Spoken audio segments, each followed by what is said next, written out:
கானாவூரின் கல்யாணத்தில்தான் தெய்வ மகன் தாமே புதுமை செய்கிறார். கானாவூரின் கல்யாணத்தில்தான் தெய்வ மகன் தாமே புதுமை செய்கிறார். கண்டோரெல்லாம் அன்று வியந்து மகிழ இந்நாள் வரை தொடரும் அந்த மகிமை தெய்வ மகன் தாமே புதுமை செய்கிறார். கானாவூரின் கல்யாணத்தில் தான் தெய்வ மகன் தாமே புதுமை செய்கிறார்.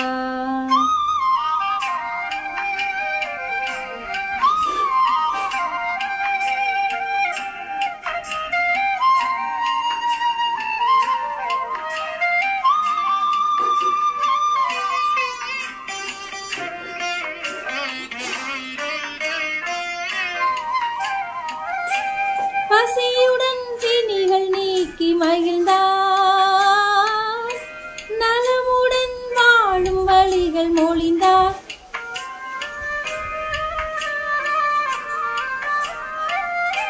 பசியுடன் பிணிகள் நீக்கி மகிழ்ந்தார், நலமுடன் வாழும் வழியை மொழிந்தார். உலகிலே அன்பின் உருவில் திகழ்ந்தார், சிலுவையில் நமக்கு உயிரும் தந்தார். உலகிலே அன்பின் உருவில் திகழ்ந்தார், சிலுவையில் நமக்கு உயிரும் தந்தார். ஆஹா நான் எங்கு காண்பேனோ, ஆஹா நான் எங்கு காண்பேனோ நேசரின் இயேசு போல். கானாவூரின் கல்யாணத்தில் தான் தெய்வ மகன் தாமே புதுமை செய்கிறார்.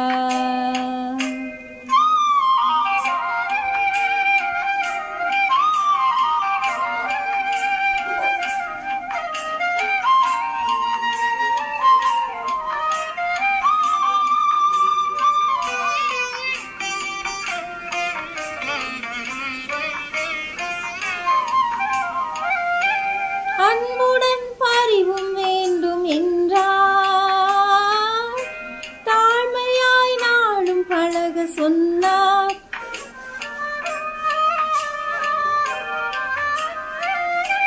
அன்புடன் பரிவும் வேண்டும் என்றார், தாழ்மையாய் நாளும் பழக சொன்னார். ஒளியுடன் வாழும் வழியை தந்தார், இறுதி நாள் வரைக்கும் அருகில் நிற்பார். ஒளியுடன் வாழும் வழியை தந்தார், இறுதி நாள் வரைக்கும் அருகில் நிற்பார். ஆஹா நான் எங்கு காண்பேனோ, ஆஹா நான் எங்கு காண்பேனோ நேசரின் இயேசு போல். கானாவூரின் கல்யாணத்தில் தான் தெய்வ மகன் தாமே புதுமை செய்கிறார். கானாவூரின் கல்யாணத்தில் தான் தெய்வ மகன் தாமே புதுமை செய்கிறார். கண்டோரெல்லாம் அன்று வியந்து மகிழ இந்நாள் வரை தொடரும் அந்த மகிமை தெய்வ மகன் தாமே புதுமை செய்கிறார். கானாவூரின் கல்யாணத்தில் தான் தெய்வ மகன் தாமே புதுமை செய்கிறார். தெய்வ மகன் தாமே புதுமை செய்கிறார். தெய்வ மகன் தாமே புதுமை செய்கிறார். ஹல்லேலூயா. கானாவூரின் கல்யாணத்தில் மாத்திரமல்ல, இன்றைக்கு நீங்கள் அவரை அழைப்பீர்களே ஆனால் உங்களுடைய வாழ்க்கையிலும் அதை புதுமையாக முடிய செய்ய போகிறார். கானா ஒரு கல்யாண வீட்டில் குறைவுபட்டது திராட்சை ரசம். இதுவரைக்கும் தெய்வ மகன் இயேசு கிறிஸ்து அற்புதங்கள் செய்யவில்லை. ஏனென்றால் அதில் மென்ஷன் பண்ணப்பட்டிருக்கிறது, எழுதப்பட்டு இருக்கிறது வேதாகம புஸ்தகத்தில். கானாவூரின் கல்யாணத்தில் தான் அவர் முதல் அற்புதத்தை நிகழ்த்தினார் என்று. பிரியமானவர்களே, அவர் அற்புதத்தை செய்கிறவர் என்று தெரியாமலே அவருக்கு கீழ்ப்படிந்தார்கள். ஆமென். இன்றைக்கு நாம் எப்படி இருக்கிறோம்? நாம் கர்த்தருக்கு கீழ்ப்படுகிறோமா? அவர் அற்புதங்களின் தேவன் என்று நாம் அறிந்திருந்தும், திஷ்டாங்கமாக நமக்கு இவ்வளவு அற்புதங்களும் அடையாளங்களும் கொடுக்கப்பட்டு இருந்தும், அந்த தேவகுமாரனாகிய இயேசுவை நாம் விசுவாசிக்காமல் இருக்கிறோமே. அவர் விசுவாசிக்கிறவர்களுக்கு நிச்சயமாக வெற்றியை கொடுக்கிற தேவனாய் இருக்கிறார். நீங்கள் விசுவாசிக்கிறீங்களா? பரிசுத்த வேதாகமம் சொல்லுகிறது, நீங்கள் காற்றையும் காண மாட்டீர்கள், மழையையும் காண மாட்டீர்கள், ஆனாலும் உங்கள் குளங்களும் ஆறுகளும் வழிந்து ஓடும். எப்படி தண்ணி வரும்? காத்து இருந்தா, மழை இருந்தா தண்ணி வரும். இங்க எதுவுமே இல்லை, ஆனா எல்லாமே நிரம்ப போகுதுன்னு கர்த்தர் சொல்றாரு. அப்போ இன்றைக்கு ஒன்றுமில்லாது இருக்கிற உங்களுடைய வாழ்க்கை நிரம்பி வழிகிற ஒரு அனுபவத்திற்குள் வரப்போகிறது. ஆமென். சந்தோஷமா இருக்கா? என்ன நீங்க சொல்றது உண்மைதானா, நம்பலாமான்னு கேக்குறீங்களா? நம்பலாம். இன்னைக்கு நீங்க நம்புனீங்கன்னா நிச்சயமா எந்த குறை உங்களுக்கு வந்துச்சோ அதுல நிறைந்து வழிகிற அனுபவத்தை கர்த்தர் தருவார். திருமணம் என்பது 1000 காலத்து பயிர் என்று சொல்லுவார்கள். அது ஒரு முறை நாம் திருமணத்திற்கு ஏற்பாடு செய்து திருமணம் முடிந்து விட்டது என்றால் அது ஆண்டாண்டு காலமாய் நீடித்து மரணத்தில் போய் முடிய வேண்டும் என்பதுதான் நம்முடைய வழக்கம். ஆனால் இந்த பொல்லாத சத்துரு என்ன செய்வான்னா, குடும்பத்து மேலதான் கண்ணை வைப்பான், குடும்பத்தை தான் உடைப்பான். இன்னைக்கு குடும்பத்தை உடைச்சு போடலைன்னா அவனுக்கு அங்க நிம்மதியா இருக்க முடியாது. என்னடா இவங்க இப்படி இருக்கிறாங்களே, இந்த குடும்பத்தை உடைக்கிறதுக்கு ஆள் இல்லையேன்னு சொல்லிட்டு அவன் ஏதாவது பண்ணிக்கிட்டே இருப்பான். சரியா? புரியுதா? ஆகவே உங்களுடைய குடும்பம் கட்டப்படுவதும் உங்களுடைய குடும்பம் உடைக்கப்படுவதும் உங்கள் கையில தான் இருக்கு. இன்னைக்கு நீங்க நினைச்சிட்டு இருக்கலாம், ஆமா நான் என்ன பண்ண முடியும், இதுக்கு மேல நான் ஒன்றும் பண்ண முடியாது என்று சொல்லி. ஆனால் தேவனாகிய கர்த்தர் உங்களிடத்துல சொல்ல விரும்புகிற ஒரு காரியம், நான் உங்களை ஆசீர்வதித்து பலுகி பெருகும்படி செய்ய போகிறேன் என்று சொல்லுகிறார். அப்படி பலுகி பெருகும்படி செய்கிற தேவன் நம்மை ஆசீர்வதிக்கிற தேவனாக இருக்கிறார் என்பதை நாம் மறந்து போகவே கூடாது. பிரியமானவர்களே, இன்றைக்கு இந்த நொடியில உங்களுக்கு அவர் அற்புதம் செய்ய வேண்டும் என்றால் நீங்கள் கேட்பீர்களே. ஆனால் விசுவாசத்தோடு நாம் கேட்கும் பொழுது நமக்கு நிச்சயமாக கிடைக்கும். அவர் உங்களுக்கு என்ன சொல்லுகிறாரோ அதன்படி செய்யுங்கள் என்று சொல்லி சீசர்களிடத்தில் சொல்லப்பட்டது. அன்றைக்கு அந்த பந்தி விசாரித்துக் கொண்டிருந்த வேலைக்காரர்களிடத்தில் சொல்லப்பட்டது. அவரை நம்பி பின்பற்றினவர்களிடத்திலே சொல்லப்பட்டது. அவர் உங்களுக்கு என்ன சொல்லுகிறாரோ அதன்படி செய்யுங்கள் என்கிற வார்த்தை. ஆம் பிரியமானவர்களே, அவர் உங்களுக்கு என்ன சொல்லுகிறாரோ அதன்படி நீங்கள் செய்ய வேண்டும் என்றுதான் அவர்கள் விரும்புகிறார். இன்றைக்கு நம்மையே நாம் தாழ்த்தி அவருடைய கரத்திலே ஒப்பு கொடுக்க இருக்கிறோம். அவர் நமக்கு என்ன செய்கிறாரோ அதன்படி நாம் செய்ய வேண்டும். சரியா? தேவன் நமக்கு என்ன செய்ய விரும்புகிறாரோ அதன்படி நாம் செய்ய வேண்டும். அப்போ நான் அவர் என்ன செய்ய சொல்ல விரும்புகிறாருங்கிறத தெரியாம, அவர் செய்ய சொன்னதை நான் செய்யாம என் இஷ்டத்துக்கு செய்வேனே, ஆனால் அது என் இஷ்டத்துக்கு முடிந்து விடும். அதன் பிறகு நான் என்ன இப்படி செஞ்சேனே அப்படி செஞ்சேனே, எல்லாத்தையும் ஆண்டவர் அழிச்சிட்டாரு, ஆண்டவர் புடுங்கிட்டாருன்னு சொன்னா அது தவறான ஒரு கருத்தாக போய்விடும் பிரியமானவர்களே. ஆகவே தேவன் நமக்கு என்ன சொல்லுகிறார், கர்த்தர் நமக்கு என்ன சொல்லுகிறார், என்ன ஞானம் நமக்கு கொடுக்கப்பட்டு இருக்கிறது என்று நாம் அறிந்து கொள்வது அவசியம். இந்த ஞானத்தை தேவனிடத்திலிருந்து நாம் கேட்டு பெற்றுக்கொள்ள வேண்டும். அப்ப நம்ம தேவனிடத்துல பேசுறதுக்கு என்ன இருக்குன்னு பார்த்தா ஒரே ஒரு வழி, அதுதான் பரிசுத்த வேதாகமம். இரண்டாவது ஒரு வழி இருக்கிறது, கர்த்தருடைய ஊழியக்காரர்கள். ஆகவே நாம் நம்முடைய வேத புஸ்தகத்தை வாசிக்க வாசிக்க வாசிக்க அதன் மூலமாக தேவன் நம்மோடு பேசுகிறார் என்பதை மறக்க வேண்டாம். ஒருவேளை இன்னைக்கு நீங்க நினைச்சிட்டு இருக்கலாம், நானும் எவ்வளவோ ஆண்டவர்கிட்ட கேட்டுதான் பார்க்கேன், ஏசப்பா பேசுறது எனக்கு கேட்கவே மாட்டேங்குதுன்னு சொல்லி நீங்க நினைச்சீங்கன்னா இன்னைக்கு ஒரு முடிவெடுங்க. வேத புஸ்தகத்தின் மூலமாக, அந்த வார்த்தையின் மூலமாக அவர் என்னோடு பேசுகிறார். இரண்டாவதாக ஊழியர்கள் மூலமாக அவர் என்னோடு பேசுகிறார். ஆக இன்னைக்கு கர்த்தர் உங்களோடு என்ன பேசிட்டு இருக்கிறார்னா, முதலாவது அற்புதத்தை நான் கானாவூரின் கல்யாண வீட்டில் செய்தேன். அந்த அற்புதம் செய்யும் பொழுது அதை யாருமே பார்த்தது கிடையாது. இவர் அற்புதத்தின் மகன் என்றும் இவர் தேவனுடைய குமாரன் என்றும் யாருக்குமே தெரியாது. ஆனால் விசுவாசித்தார்கள். ஆகவே அங்கு முதல் அற்புதம் நடந்தது. அன்றைக்கு வேலைக்காரர்களிடத்திலே இந்த தண்ணீரை கொண்டு போய் பந்தி விசாரிப்புக்காரனிடத்தில் கொடு என்று சொல்லும் பொழுது அவர்கள் மறுக்காமல் கொண்டு சென்றார்கள். நானா இருந்திருந்தா முடியாதுன்னு இருப்பேன். இது தண்ணி, இதை தண்ணியை கொண்டு போய் கொடுத்தா என்ன சொல்லுவான், எங்க எஜமான் என்ன சொல்லுவார் என்று எங்களுக்கு தெரியாது, நக்கல் பண்ணிட்டு இருக்கேன். அவரே அங்க தண்ணி இல்லாமல் வேதனைப்பட்டுக்கிட்டு இருக்காங்க. அவங்க திராட்சை ரசம் குறைவுபட்டு போச்சுன்னு சொல்லி வேதனைப்பட்டுக்கிட்டு இருக்கிறாங்க. நீங்க இந்த நேரத்தில் தண்ணியை கொண்டு கொடுத்தா அவர் என்ன பேசுவாருன்னு சொல்லி நாம கேட்டிருப்போம். ஆனா அவர்கள் அதை குறித்து எதுவுமே கேட்கவில்லை. அவர்கள் சொன்ன ஒரு காரியம், நாங்கள் உமக்கு கீழ்ப்படுகிறோம், நீர் என்ன சொல்லுகிறீரோ அதற்கு நாங்கள் கீழ்ப்படுகிறோம் என்று ஒத்துக்கொண்டார்கள். இன்றைக்கும் தேவனாகிய கர்த்தர் அதை எதிர்பார்க்கிறார். பிரியமானவர்களே, தேவனுடைய சமூகத்துல நம்மை நாம் ஊற்றும் பொழுது, நம்மை நாம் கொடுக்கும் பொழுது தேவனாகிய கர்த்தர் நம்மை ஆசீர்வதிக்கிறவராக இருக்கிறார். நீ இதை செய்ய என்று சொல்லும் பொழுது அது கஷ்டமாக தான் இருக்கும். எப்படி நான் இதை செய்ய முடியும், எனக்கு என்ன இது ஸ்டூபிட் திங்கா இருக்கு, நான்சென்ஸா இருக்கு, இதெல்லாம் என்னால் செய்ய முடியாது நம்ம நினைப்போம். ஆனா அதை செய்ய சொல்லி கர்த்தர் சொல்லுவார். நாகமான இடத்துல 7 தரம் நீ முங்கி எழுந்து வா என்று சொல்லும் பொழுது அவன் சொன்னான், எங்க ஊர்ல இல்லாத நதியாயா, எங்க ஊர்ல இல்லாத தண்ணியா, எங்க ஊர்ல இல்லாத ஏரியா குளமா, இவர் இந்த கூவாத்துல போய் முங்க சொல்றாருங்கிற மாதிரி அவன் நக்கல் பண்ணான். ஆனா அவனுடைய வேலைக்காரன் புரிந்து கொண்டான், இதுல ஒரு ட்விஸ்ட் அவருக்கு வைக்கப்பட்டிருக்குதுன்னு. நம்மளுடைய அகங்காரம் அழிய வேண்டும், நம்முடைய ஆணவம் அழிய வேண்டும், நம்முடைய திமிர் அழிய வேண்டும் என்றால் தேவன் நம்ம என்ன செய்வாரு, எந்த எல்லைக்கும் போக செய்வார். நான் இந்த எல்லைக்கு போக மாட்டேன், எனக்கு இது பிடிக்காது அது பிடிக்காதெல்லாம் நம்ம என்ன செய்ய முடியாது, சொல்லவே முடியாது. பிரியமானவர்களே, இன்னைக்கு எனக்கு அந்த அற்புதம் நடக்க வேண்டும் என்று யார் யார் கண்ணீரோடு ஜெபித்து கொண்டிருக்கிறீங்களோ, ஏன் இன்னும் எனக்கு அற்புதம் நடக்கவில்லை என்று சொல்லி நினைத்து கொண்டிருக்கிறீர்களோ, அத்தனை பேரையும் தேவன் இன்றைக்கு பார்த்து கொண்டே இருக்கிறார். சிறிய காரியத்தை தான் கர்த்தர் சொல்லி இருப்பார். நான் இதெல்லாம் செய்ய முடியாதுன்னு நம்ம உட்கார்ந்துட்டு இருப்போம். ஆனா கர்த்தர் செய்ய சொல்லுகிற இந்த சிறிய காரியத்தை நாம் தைரியமாக செய்வோமே ஆனால் கர்த்தர் நம்ம என்ன செய்வார், ஆசீர்வதிக்கிறவராக இருக்கிறார். ஆகவே இன்னைக்கு ஒரு முடிவு எடுங்க. அப்பா, நாங்க உங்களுடைய பிள்ளைங்க, உமக்கு பிரியமானபடி நாங்கள் நடக்கணும், உம்முடைய வார்த்தையின்படி நாங்கள் நடக்கணும், எங்களுக்கு நீங்க போதித்தரலும் என்று சொல்லி கேளுங்க. கர்த்தர் நம்மை நேசிக்கிறவராக இருக்கிறார். ஆகவே அந்த வழிமுறைகளை அவர் சொல்லித் தருவார். நாம் நடக்க வேண்டிய காரியங்களை அவர் கற்றுக் கொடுப்பார். யார் யாரிடத்தில் எப்படி பேச வேண்டும், நம்முடைய தொழில் எப்படி செய்ய வேண்டும், எப்படியான காரியங்கள் தேவன் விரும்புகிறார் என்று அவர் சொல்லிக் கொடுப்பார்.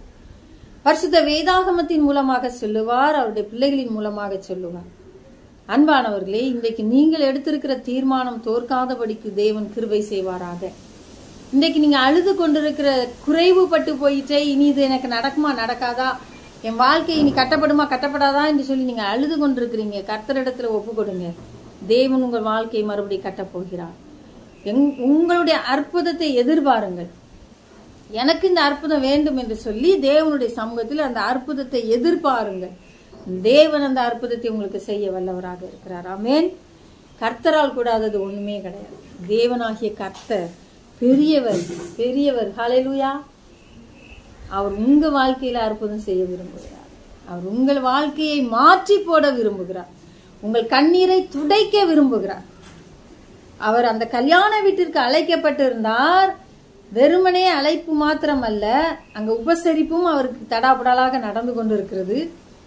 ஆனால் திராட்சை ரசம் என்பது அவர்களுடைய ஒரு தன்மானம் என்று சொல்லலாம்.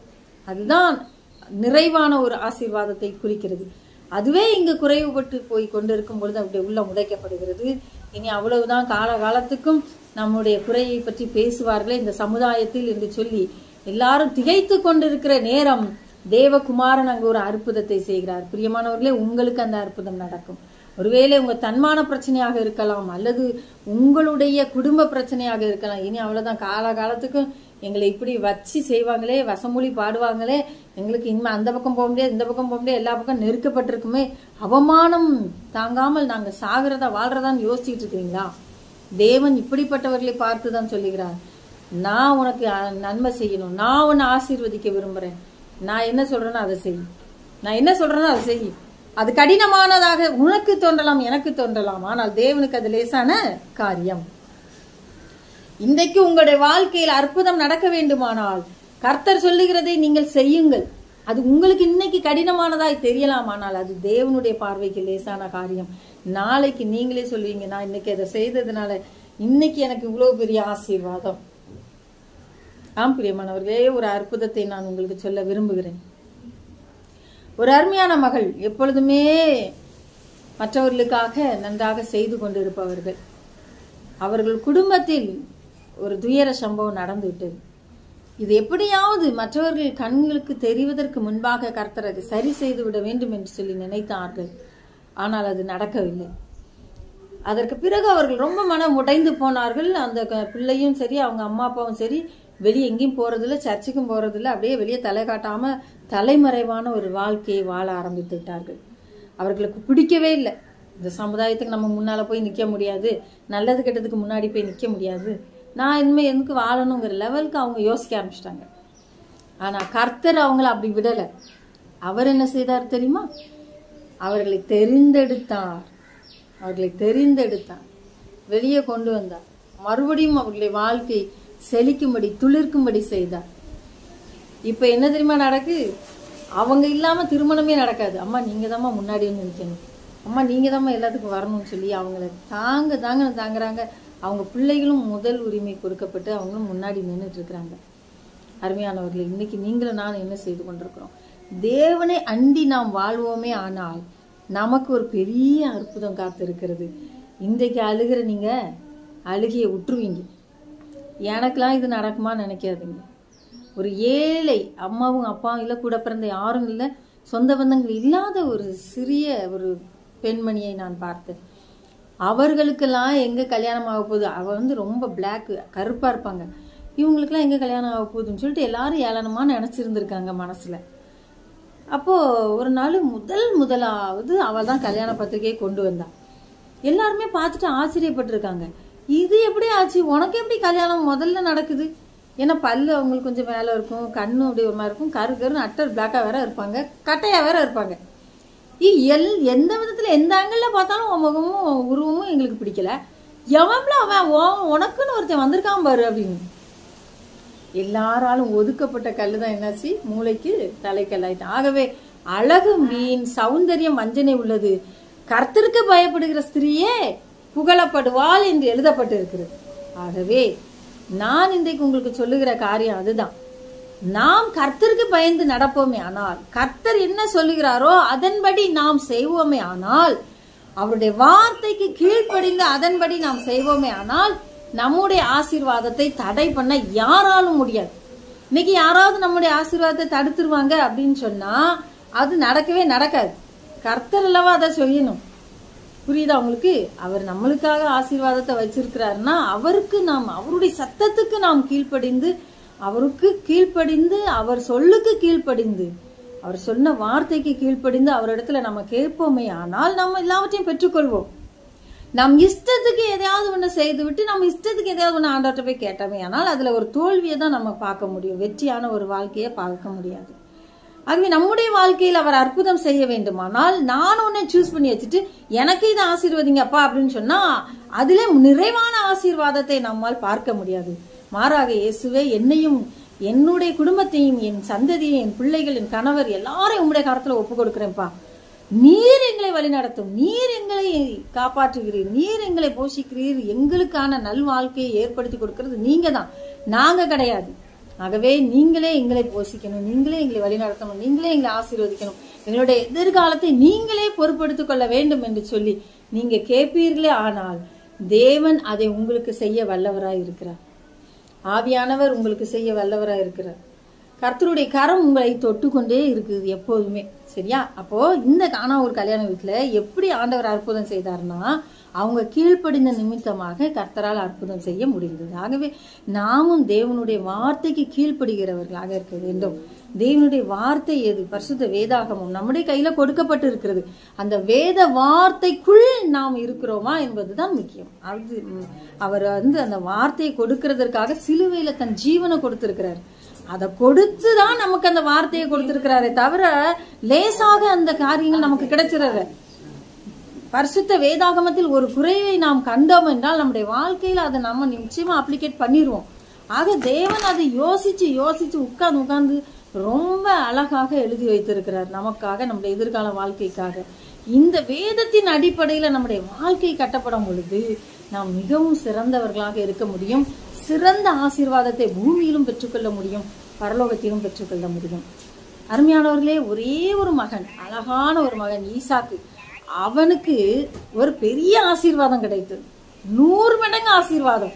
வேத புஸ்தகத்தில் 100 மடங்கு ஆசீர்வாதத்தை பெற்ற ஒரே மகன் ஈசாக்கு என்று நாம் சொல்லலாம். ஏன் தெரியுமா?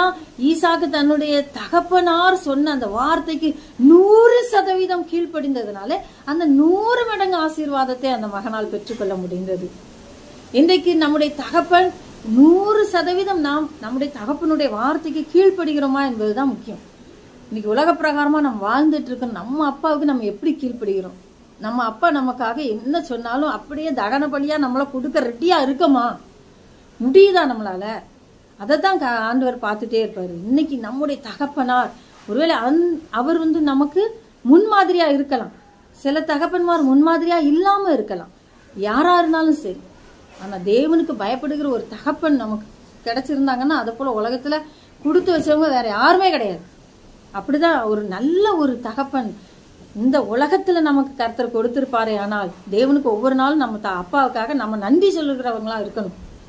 இசப்பா, எங்களுக்கு இப்படி ஒரு அப்பாவை கொடுத்துருக்கீங்க, இப்படி ஒரு அம்மாவை கொடுத்துருக்கீங்க, உங்களுக்கு கோடி கோடி நன்றின்னு சொல்லி நம்ம ஒவ்வொரு நாளும் நன்றி சொல்ல கடமைப்பட்டிருக்கணும்.